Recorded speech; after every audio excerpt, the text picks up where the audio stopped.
Baru saya tanya, antum percaya dia Tuhanmu? Ya. Kenapa dia disunat? Ente tak mau. Sekarang buka celana, ayo. Kalau saya sudah disunat.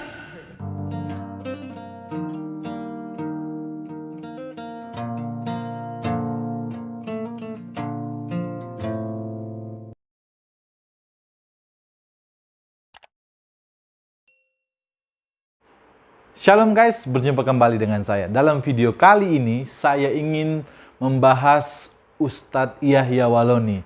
Nah, Ustadz Yahya Waloni ini adalah seorang mualaf dan saya percaya banyak orang yang sudah kenal beliau. Dan bagian yang saya ingin bahas adalah di mana ia mengatakan bahwa kalau Yesus disunat, kenapa kok banyak pendeta atau orang Kristen yang tidak disunat?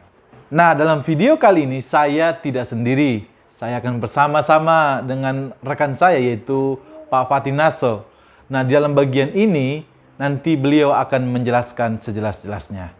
Mari kita lihat bersama-sama cuplikan videonya terlebih dahulu. Itu sudahlah, berhentilah. Masuk Islam sajalah, menyerah.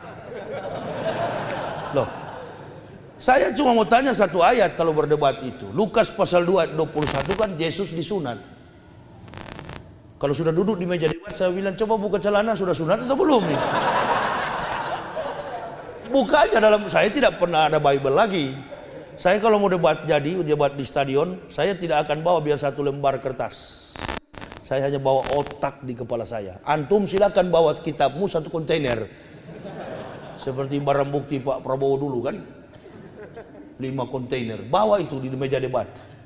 Buka kiri kanan. Lukas pasal 2 ayat 21. Pada hari yang ke-8, anak itu dilahirkan, disunat dan diberi nama Yesus. Baru saya tanya, antum percaya dia Tuhanmu? Ya. Kenapa dia disunat? Ente tak mau. Sekarang buka celana, ayo. Kalau saya sudah disunat, itu yang paling saya takut masuk Islam, tapi tetap saya lalui. Nah, kita sudah bersama-sama menyaksikan videonya.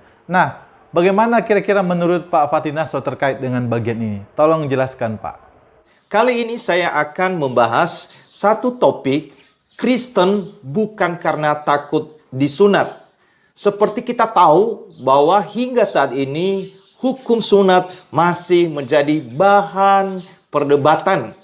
Khususnya saudara-saudara Muslim yang kerap kali mempertanyakan mengapa orang Kristen tidak disunat, padahal Yesus sendiri disunat. Memang di dalam kekristenan tidak diwajibkan untuk disunat secara lahiriah, walaupun Yesus disunat. Mengapa? Karena bersunat atau tidak bersunat tidak penting.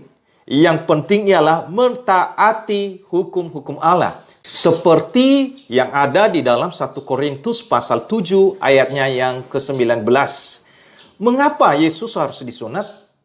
Dalam perjanjian lama kita mengetahui bahwa sunat pertama kali disyaratkan oleh Allah kepada Abraham sebagai tanda perjanjian Allah dengan Abraham dan keturunannya. Sehingga sunat dilakukan terhadap semua anak laki-laki pada saat anak tersebut berusia 8 hari. Tradisi sunat terus berlanjut sampai pada zaman Yesus Kristus. Seperti yang dicatat di dalam Lukas pasal yang kedua, ayat yang ke-21 mencatat, dan ketika genap 8 hari, dan ia harus disunatkan, ia diberi nama Yesus, yaitu nama yang disebut oleh malaikat sebelum ia dikandung ibunya. Jadi Yesus disunat secara daging karena ia dilahirkan dari keluarga Yahudi yang memegang perjanjian dan tradisi sunat.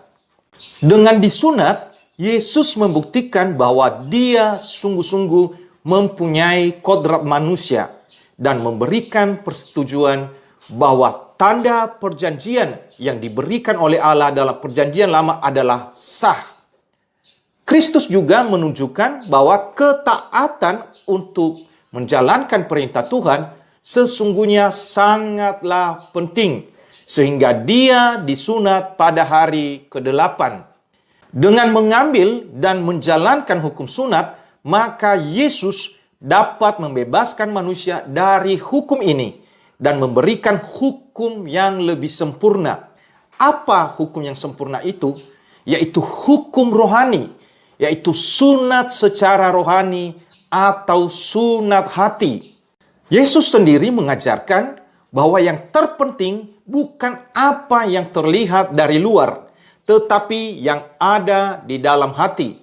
Bukan menerapkan hukum supaya terlihat baik dari luar, namun agar kita melakukan keadilan, belas kasihan, dan kesetiaan. Yeremia pasal 4 ayat yang keempat, sunatlah dirimu bagi Tuhan, dan jauhkanlah kulit khatan hatimu, hai orang Yehuda dan penduduk Yerusalem, supaya jangan murkaku mengamuk seperti api dan menyala-nyala dengan tidak ada yang memadamkan oleh karena perbuatan-perbuatanmu yang jahat. Hal ini semakin jelas melalui penegasan Rasul Paulus di dalam Roma pasal 2 ayatnya yang ke-29.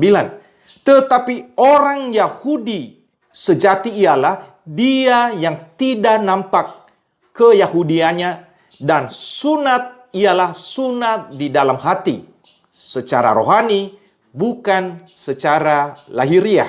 Jadi, di sini Paulus memparalelkan antara sunat dalam perjanjian lama dengan baptisan di dalam perjanjian baru.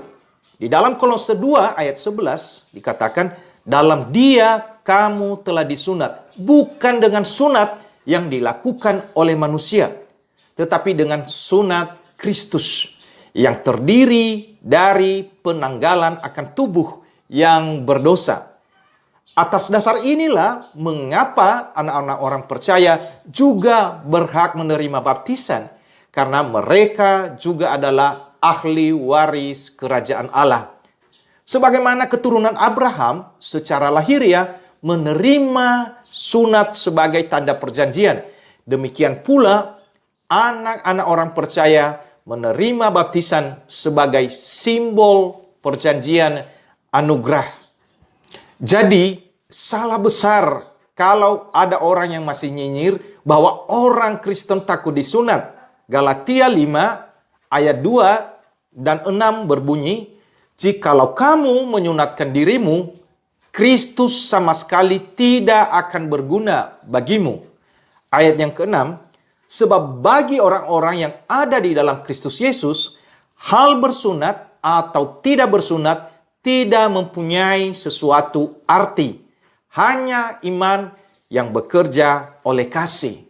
Itulah sebabnya mengapa orang Kristen tidak wajib disunat secara lahiriah, tetapi sunat hati, sunat rohani. Sekalipun Yesus disunat karena memang dia lahir dari keluarga Yahudi yang memegang tradisi sunat.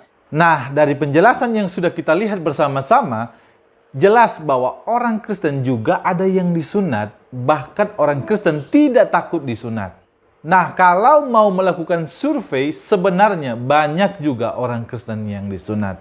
Nah, apa yang disampaikan oleh Ustadz Yahya Waloni ini tidak benar adanya. Saya rasa cukup sampai di sini video ini. Tuhan Yesus memberkati kita semua. Shalom.